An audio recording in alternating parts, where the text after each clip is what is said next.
झोत्तर नेताहरूलाई यो ठाउँबाट पत्तासा पार्न गाह्रो छ ठुली। त्यही त भने दाइ। सर्ता त भटुल्ला छन् केटाहरूले, झोत्तरहरूलाई पत्तासा पार्दै हो नि। केही गडबडी हुनु भएन दाइ, चुनावमा मजाले हराउँछ नि उहाँहरूले।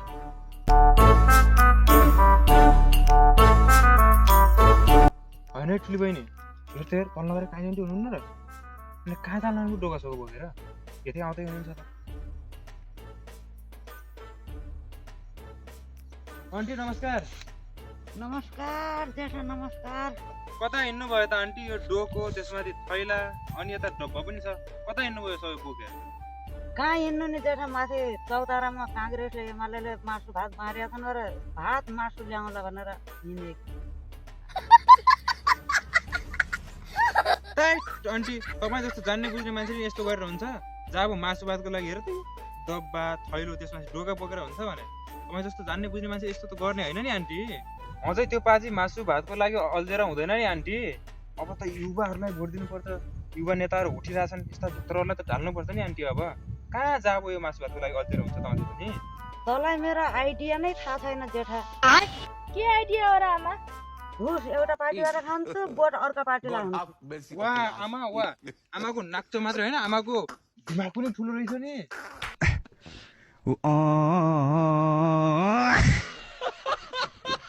अनि त्यही जाबो मासु भातको लागि यत्रो दुःख किन गर्नुभयो त आन्टी? तँलाई थाहा नै छैन, यो डोगामा काङ्ग्रेसको भात, यो थैलामा माओवादीको मासु, यो डब्बामा एमालेको पेट्रोल। अरू त ठिक छ कि आन्टी, तर यो डब्बामा पेट्रोल पेट्रोल चाहिँ के गर्नु नि? घरमा तपाईँको बाइक गाडीहरू केही छैन, के गर्नु नि यो डब्बामा भएको पेट्रोल चाहिँ? नातिले साइकल किनिया छ, अब तिर्नु पैसा म दिन सक्दैन, केही दिन्छु, जति हुन्छ हाल्छ उसले। सधैँ पैसा दिन सकिन्न नि त।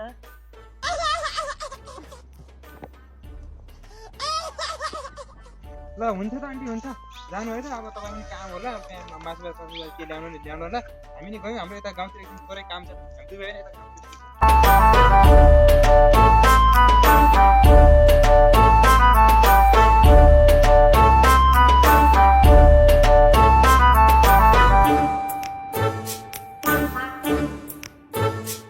हेर्नुहोस् आमा, जसरी हुन्छ भोट दायाँ बायाँ जानु भएन, भोट हामीलाई नै हाल्नुहोस्। हामी तपाईँहरूको समस्या मजाले बुझ्छौँ, तपाईँहरू चिन्तै नमान्नुहोस् न। तपाईँहरूको लागि हामी त धेरै माथिसम्म गर्नेवाला छौँ त, कामसाम गर्छौँ, तपाईँ चिन्ता नमान्नुहोस्।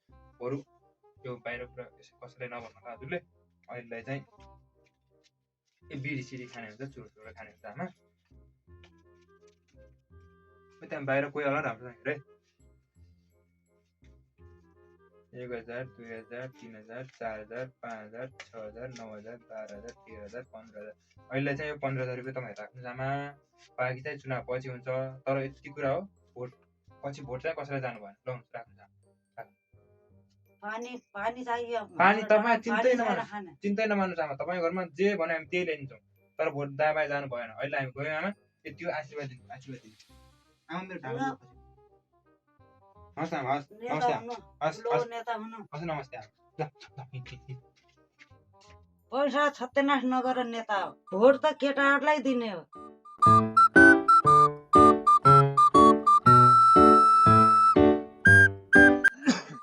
जसरी हुन्छ कान्छा, भोट त अहिले बच्चा भच किन्ने हो, पछि असुल भइहाल्छ त भोट त। पछि भोट कसरी असुल हुन्छ त नेताजी? पैसा त असुल भइहाल्छ नि, पहिला सत्ता आफ्नो हातमा जानु पर्यो, पैसा त एक चुटकीमै असुल भइहाल्छ। अब के गर्ने त नेताजी? अब के गर्ने भनेपछि त एउटा फेक न्युज बनाएर फेसमा पोस्ट गर, म चाहिँ एकछिन टोइलेट गएर आउँछु है। टोइलेट चाहिँ किन जाने नेताजी? नास्ता खाएर आउँछु, नास्ता। मैले भनेको काम गरेँ, म गइहाल्छु।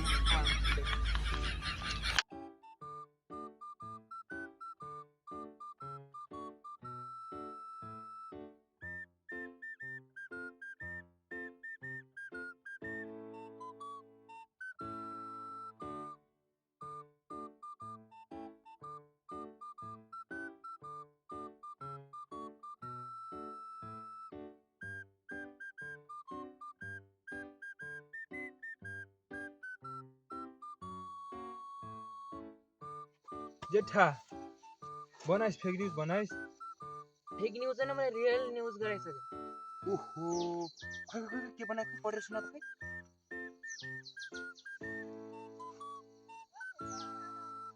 हाम्रो नेताजी श्री कति शरम नभएको ओलीजी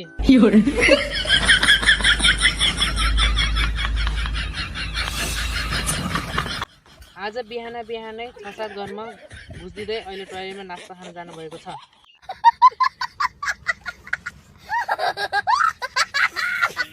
यति भनेर के हालिदिएको थिएँ 5 मिनेटमा 10,000 लाग्यो। वाह Oh, no, no, no, no.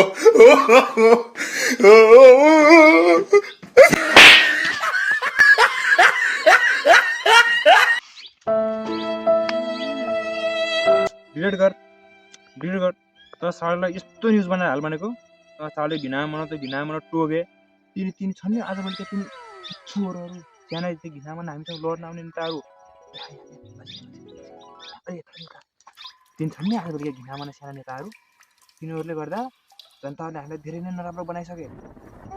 रात दिन हामीलाई पुरा भक भक भक भक भक भक एकछिन फेसबुक के चलाएको हुन्छु एकछिन टिकटक के चलाएको हुन्छु सुन्न गाली हुन्छ।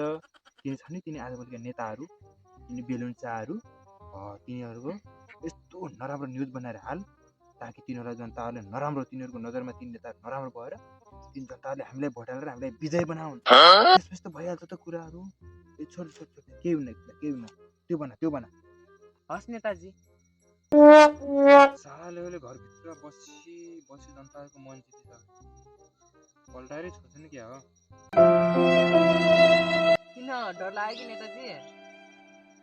आफ्नो काम गर्दा कुरो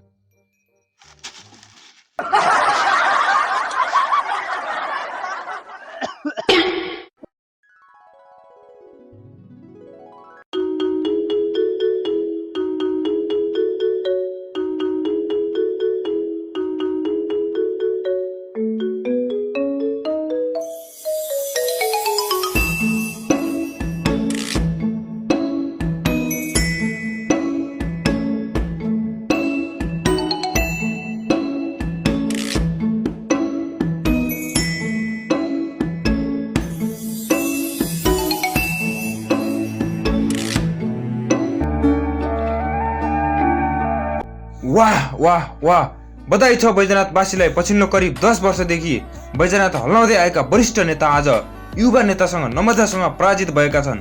अब बैजनाथ मात्र नभएर पुरै देश विकास हुनेछ। God have mercy upon us.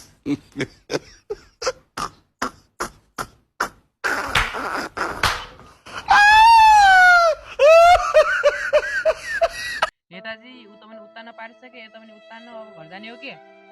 कान्छा यहाँ रुपैयाँबाट इन्डिया जाने गाडीको भाडा कति सोध्छ? अलाङसम्मको भाडा सोध्छ बाबु कच्चा। किन र नेताजी? म नेपालमै बस्यो भने त मलाई आगो लगाइदिन्छन्। इन्डियातिर गयो भने 2-4 वर्ष भयो भने बाँध्न पाइन्छ भने आश गर बा गर फोन गर बा फोन गर।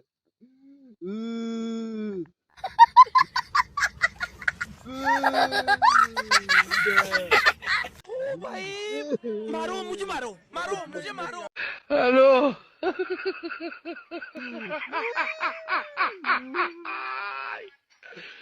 होला हेलो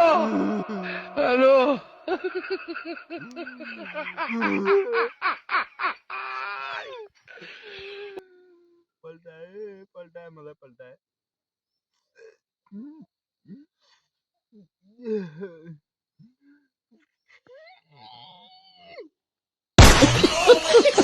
यही हो मौका। लेकिन ये साला कर क्या रहा है यहाँ पे?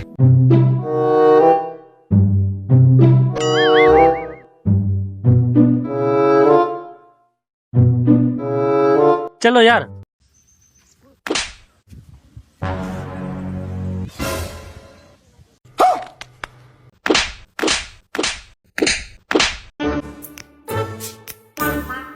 खत्म बाय बाय टाटा गुड बाय गया